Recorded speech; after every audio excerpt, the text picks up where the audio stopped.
Subhanahu wa Ta'ala. Baik, bertemu lagi dengan Ustazah Ina pada kesempatan ini. Alhamdulillah, Allah masih memberikan kita kemudahan-kemudahan. Semoga pembelajaran yang saya sampaikan pada hari ini dapat memberikan manfaat bagi Ananda dan untuk kita semua. Jadi, sebelum kita memulai pembelajaran kita, alangkah baiknya kita berdoa kepada Allah sehingga kita diberikan kemudahan-kemudahan dan ilmu yang saya sampaikan menjadi berkah untuk anak-anak Ustazah. Berdoa, mulai. Selesai. Baiklah Ananda, kita masuk kepada analisis teks berita. Apa yang mau kita analisis? Yang mau kita analisis adalah tentang kaidah kebahasaan yang terdapat dalam teks ini.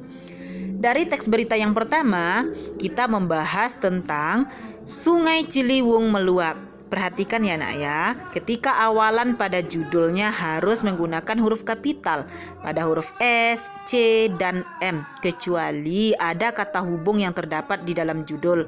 Maka kata hubung tersebut tidak ditulis dengan huruf kapital, namun ditulis dengan huruf kecil. Kita masuk pada paragraf yang pertama.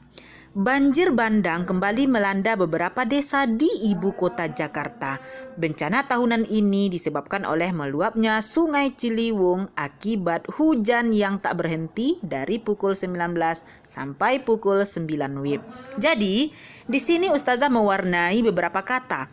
Pada kata banjir, banjir pada awal kalimat di paragraf yang pertama itu menjorok ke depan. Artinya kalimat itu merupakan awal dari paragraf yang ditulis dengan huruf kapital.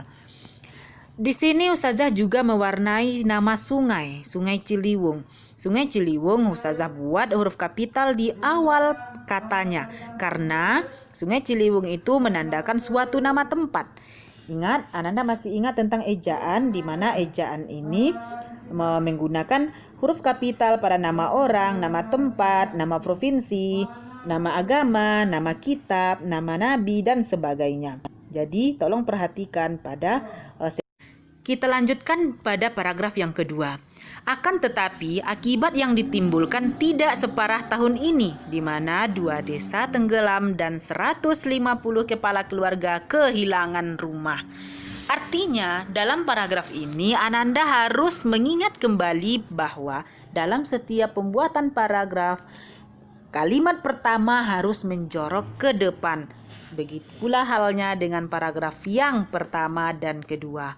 Jadi tolong dibiasakan ya nak ya, dalam penulisan paragraf itu kalimat pertamanya menjorok ke depan. Pada kata lain Ustazah mewarnai kata yang ini tergolong pada kata sandang, kata hubung juga. Apa saja yang tergolong pada kata sandang? Ada yang, si, sang, itu bentuk-bentuk dari kata sandang. Terus Ciliwung. Ciliwung di sini Ustazah menggunakan awalan huruf kapital. Jadi nama sungai itu diawali dengan huruf kapital. Nama tempat, nama provinsi, nama orang, nama kitab, nama Tuhan, dan sebagainya.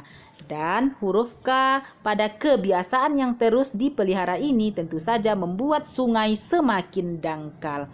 Ingat, dalam setiap akhir tanda titik Ananda harus mengawali kalimatnya dengan huruf kapital. Kita masuk kepada teks yang kedua. Asap kebakaran hutan selubungi kota Palangkaraya. Kabut asap kembali menyelubungi kota Palangkaraya dan sekitarnya sejak Kamis 5 November 2019. Pembakaran hutan gambut diduga sebagai penyebab utama peristiwa ini. Jarak pandang yang hanya berkisar antara 50 hingga 100 meter menyebabkan terganggunya aktivitas berkendara. Namun, masyarakat tetap melakukan aktivitas hariannya dengan memakai masker. Ini merupakan kalimat yang pertama pada teks berita yang berjudul Asap Kebakaran Hutan Selubungi Kota Palangkaraya. Ingat, dalam penulisan judul, setiap awal kata harus menggunakan huruf kapital kecuali ada kata hubung di dalamnya seperti dan, atau, dan lain-lain. Misal, asap kebakaran hutan, A, K, H, S, K, P itu menggunakan huruf kapital. Selanjutnya, tidak lupa juga dengan penulisan paragraf yang menjorok ke depan dan diawali dengan huruf kapital, dan di sana ada penulisan nama kota Palangkaraya, P-nya huruf kapital. Terus pada Kamis 5 November 2019, Ustazah juga memakai huruf kapital, huruf K dan N. Jadi nak, penulisan-penulisan ini tergolong dalam kaidah kebahasaan dalam kategori ejaan. Selanjutnya, Ustazah mewarnai dua buah kata yang bertulisan aktivitas. V. V di sini bakunya menggunakan huruf V.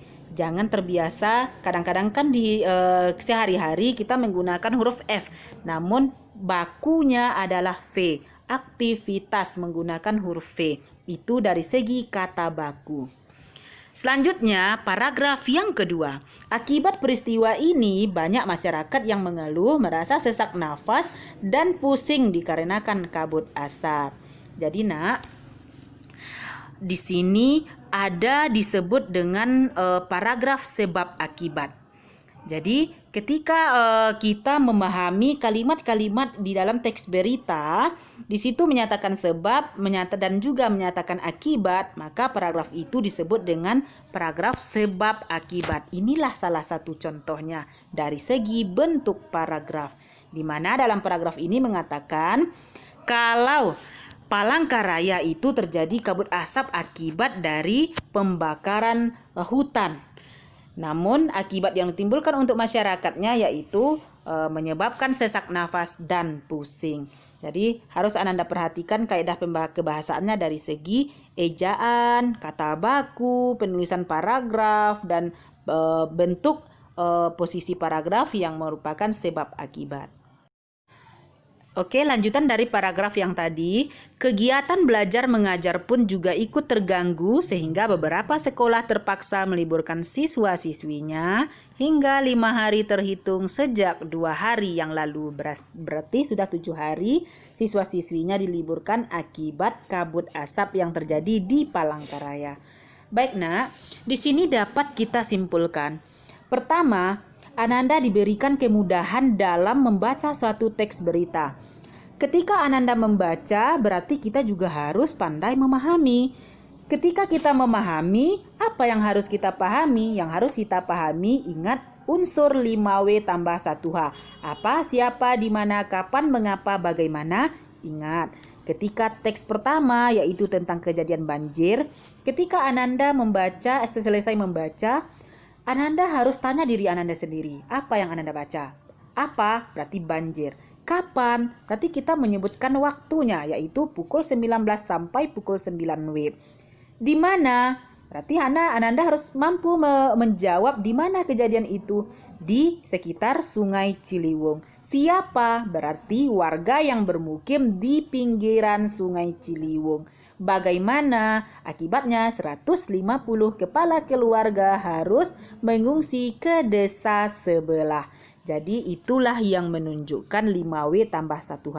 Begitu pula dengan teks yang kedua.